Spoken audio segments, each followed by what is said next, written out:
Hello बच्चों, let's read the question. The question says brain depends on blood for the supply of. Question में हमसे क्या बोला गया है कि जो ब्रेन होता है वो डिपेंड करता है किस पे? ब्लड पे। किस चीज के लिए डिपेंड करता है? अब हमसे क्वेश्चन में ये पूछा गया है। So now let's start the question. सबसे पहले हम क्वेश्चन को सॉल्व करने का की कॉन्सेप्ट देखेंगे।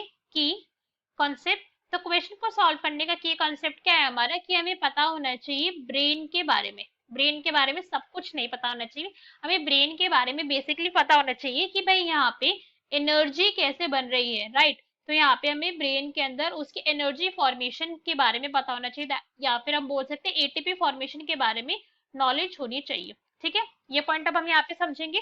तो भाई इतना तो हमें पता है कि हमारी बॉडी के अंदर जो मेजर सोर्स है, क्या है? मेजर सोर्स होता है जो एनर्जी का, वो क्या होता है? ग्लूकोज होता है। सबसे पहले बॉडी क्या करेगी? ग्लूकोज को ही यूज करती है। उसके बाद अगर कोई कंडीशन आ गई कि बहुत ज्यादा फेटल कंडीशन आ जाएगी, तब जाके प्रोटीन्स यूज करे जाएंगे, तब जाके फैट्स यूज करे जाएंगे, मगर प्राइमरी सोर्स तो भाई ग्लूकोज है। ग्लूकोज की ग्लाइकोलिसिस होगी, पायरुवेट बनेगा।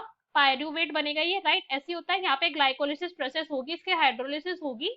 हाइड्रोलिसिस के बाद पायरुवेट बनेगा। ये पायरुवेट फिर एंटर कर जाता है एरोबिक रेस्पिरेशन के अंदर, और यहाँ पे एटीपी का जनरेशन हो जाता है। ये पॉइंट हमें पता है, बहुत ओवरव्यू तरीके से हमने बोला है, सिर्फ बहुत ब्रीफली बोला है सिर्फ, मगर हमें यहाँ पे कॉन्सेप्ट ये पता है कि ग्लाइकोलिसिस होगी, ग्लाइकोलिसिस के बाद पायरुवेट बनेगा, और पायरुवेट से यहाँ पे अल्टीमेटली एटीपी सिंथेसिस होगी। कैसे? ऑक्सीडेटिव फॉस्फोराइलेशन से, राइट।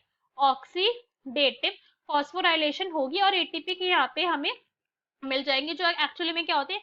एनर्जी करेंसी होती है सेल की। यही हमारी बॉडी को रिक्वायर्ड है, इसी के चक्कर में इतनी ज्यादा मेहनत कर रही है हमारी बॉडी पूरी की पूरी। अब भाई ब्रेन की अगर हम बात करें, तो ब्रेन हमें पता है कि हमारी बॉडी के लिए कितना ज्यादा इंपॉर्टेंट है, बहुत ज्यादा इंपॉर्टेंट है। ऑलमोस्ट सारे जितने भी हमारी बॉडी के अंदर फंक्शन हो रही है, उन सभी के अंदर, उन सबको कंट्रोल करने का काम किसका है? ब्रेन का है। Brain all over the body के फंक्शन को क्या कर रहा है? कंट्रोल कर रहा है, सारी के सारी बॉडी के फंक्शन को, राइट। हम कह सकते हैं ब्रीथिंग के अंदर, अगर हम ब्रीथिंग की बात कर ले तो यहाँ पे रेस्पिरेटरी सेंटर प्रेजेंट होते हैं। अगर हम यहाँ पे रिफ्लेक्सेस की बात कर ले तो यहाँ पे रिफ्लेक्स के लिए सेंटर प्रेजेंट है। इंडोक्राइन पार्ट की बात करें तो इंडोक्राइन के लिए यहाँ पे हाइपोथैलेमस प्रेजेंट है। हमारी लोकोमोशन, स्पीच, टंग, हर चीज के लिए, हर चीज के लिए ब्रेन क्या करता है? बॉडी के फंक्शन को कंट्रोल करता है। हम ये बोल सकते हैं पॉइंट, और इसमें 1% भी कुछ भी डाउट नहीं है कि ब्रेन बहुत ज्यादा इंपॉर्टेंट फंक्शन है। अगर कोई पर्सन, आपने सुना होगा कि कोई पर्सन अगर क्या हो जाए, ब्रेन डेड हो जाए, तो हम उसे क्या कहते हैं? कि पर्सन अब कैसा हो चुका है? कोमा में जा चुका है। उस कंडीशन को कहते हैं ब्रेन डेड। कहते हैं कि भाई अब पर्सन क्या है, सिर्फ उसकी हार्ट बीट चल रही है, मगर ब्रेन डेड हो चुका है, उसने वर्किंग बंद कर दी है। तो हम देख सकते हैं कोमा पेशेंट को, आप सभी ने देखा होगा, कुछ काम नहीं कर रहा है, सिर्फ क्या हो रहा है उसके अंदर? ब्रीथिंग भी हमें क्या होने लगता है? उसको एक्सटर्नली प्रोवाइड करवानी पड़ती है, ऑक्सीजन हम इसको प्रोवाइड करवानी पड़ती है। सिर्फ अब क्या कर रहा है? उसका हार्ट अब इस टाइम पे पंप कर रहा है। ये पॉइंट हम समझते हैं, तो हम समझ सकते हैं इस पॉइंट से कि कितना ज्यादा इंपॉर्टेंट है ब्रेन। तो भाई ब्रेन की अगर इतना ज्यादा इंपॉर्टेंट है ना ये, तो इसके साथ एक और कंडीशन भी है कि इसकी एनर्जी कंजम्पशन भी बहुत ज्यादा है। एनर्जी कंजम्पशन अगर आप पूरी बॉडी की कंपेयर करोगे, और अगर आप कंपेयर करोगे ब्रेन की, तो बहुत ज्यादा ही है एनर्जी कंजम्पशन किसकी? ब्रेन की। अप टू कितना? Up to 20%, up to 20% of oxygen. 20% of the oxygen जितनी बॉडी टोटल बनाती है हमारी बॉडी में, उसका 20% ऑक्सीजन अकेला ब्रेन ही यूज कर रहा है हमारी बॉडी का।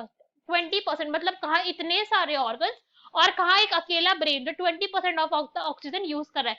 ग्लूकोज भी ये यूज करता है ब्लड के थ्रू। अगर हम इस पॉइंट को यहाँ पे देखें तो भाई ग्लूकोज को भी ब्रेन यूज कर रहा है, और ग्लूकोज को भी क्या करता है? ये ग्लूकोज को भी काफी अमाउंट के अंदर ब्रेन हमारा यूज कर रहा है। मेजर सोर्स क्या है इसकी एनर्जी का? ग्लूकोज ही है। मतलब ग्लूकोज को क्या करेगा? ये फिर से ग्लाइकोलिसिस करवाएगा, पायरुवेट बनेगा, यहाँ पे एटीपी की जनरेशन यहाँ पर होगी। हम इस पॉइंट को यहाँ पे आराम से समझ सकते हैं कि भाई हाँ, यहाँ पे सारे के सारे ये काम होंगे कि यहाँ पे एनर्जी प्रोडक्शन के लिए इसको रिक्वायर्ड है। बट अगर हम बात करें, अभी हमने क्या बोला? एनर्जी कंजम्पशन ज्यादा है।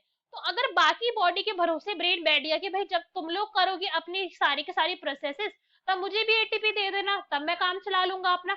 मगर ऐसा नहीं होता है। ब्रेन की एनर्जी की कंजम्पशन ब्रेन की इतनी ज्यादा है कि अगर इसको 5 मिनट, 5 मिनट कितना छोटा इंटरवल होता है आप समझिए, 5 मिनट भी अगर इसको ऑक्सीजन और ग्लूकोज नहीं मिला, सिर्फ 5 मिनट्स की बात हो रही है, अगर ब्रेन को 5 मिनट्स के लिए ऑक्सीजन और ग्लूकोज नहीं मिला, तो कंडीशन कैसी हो जाती है कि ब्रेन परमानेंटली डैमेज हो जाता है, फिर उसको ठीक नहीं करवा जा सकता। परमानेंट डैमेज हो जाएगी, फिर आप कुछ भी कर लीजिए, किसी भी टाइप का ट्रीटमेंट कर लीजिए, ब्रेन ठीक नहीं होगा। तो भाई एनर्जी कंजम्पशन तो कैसी है, बहुत ज्यादा है, और बहुत ज्यादा के साथ साथ बहुत फास्ट भी है।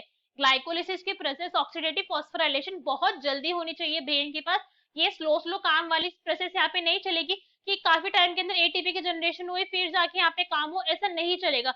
ब्रेन को कॉन्टिन्यूस एनर्जी चाहिए। तो कॉन्टिन्यूस एनर्जी के लिए ब्रेन कहता है कि भाई बॉडी वालों तुम मुझसे एक बात सुनो, कि बॉडी के अंदर जो हो रही है ना सारी की सारी प्रोसेस जितनी भी हो रही है, वो मेरे काम की नहीं है। तुम लोग बहुत स्लो हो। कैसे हो तुम लोग, बहुत स्लो हो। ऐसा नहीं कि बहुत ज्यादा स्लो है, ऐसा नहीं होता है।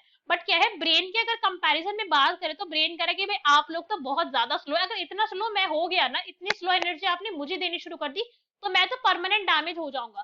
तो आप लोग क्या करो, आप लोग मुझे बस दे दो दो चीजें, मुझे सिर्फ दो चीजें चाहिए ब्लड से जो बॉडी के अंदर प्रेजेंट है। और वो दो चीजें कौन सी होती है, एक कहता है कि भाई ऑक्सीजन दे दो मुझे, क्योंकि मैं हाइड्रोलिसिस वरना कैसे करवाऊंगा, ग्लूकोज की चाहिए उसको, तो ऑक्सीजन मांगता है। और दूसरा मांगता है ये ग्लूकोज, की भाई आप ये दो चीजें दे दो मुझे ब्लड के अंदर से, मैं बाकी काम खुद कर लूंगा। मेरे अंदर खुद की अपनी ग्लाइकोलिसिस प्रोसेस होगी और मैं उसको करवाऊंगा काफी ज्यादा फास्टर। क्योंकि अगर स्लो हुई प्रोसेस तो फिर तो परमानेंट डैमेज हो जाएगा मेरा, फिर कुछ काम का ही नहीं बचूंगा, बॉडी को कंट्रोल ही नहीं कर पाऊंगा। तो यहाँ पे क्या होता है, ब्लड से क्या कर रहा है हमारा ब्रेन, ऑक्सीजन को टेकअप कर रहा है और ग्लूकोज को टेकअप कर रहा है। ये पॉइंट यहाँ पे हम एक और यहाँ पे सिर्फ याद करने के लिए रख सकते हैं, बिकॉज अपने आप में इंपॉर्टेंट पॉइंट है कि जो ब्रेन होता है ना हमारा, उसके अंदर जो ग्लूकोज है, ग्लूकोज का ट्रांसपोर्ट एक स्पेशल प्रोटीन से होता है जिनको हम कहते हैं ग्लूट। ग्लूट कहते हैं इनको, ग्लूट ग्लूकोज ट्रांसपोर्टर। और ग्लूकोज ट्रांसपोर्टर में भी ग्लूकोज ट्रांसपोर्टर 1 से होता है ये। तो इस पॉइंट को हम यहाँ पे स्टार मार्क कर सकते हैं अपने आप में, ये पॉइंट हम यहाँ पे याद कर सकते हैं और इम्पोर्टेंट भी है काफी, ठीक है।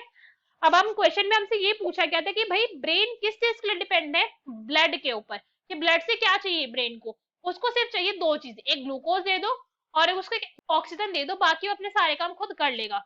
सो अब ऑप्शन रीड करते हैं। फर्स्ट में हमें क्या गिवन है, एटीपी एंड ग्लूकोज। नहीं भाई, अगर एटीपी उसने ब्लड से लेनी शुरू करी, बहुत स्लो प्रोसेस हो जाएगी, बेचारा डेड हो जाएगा।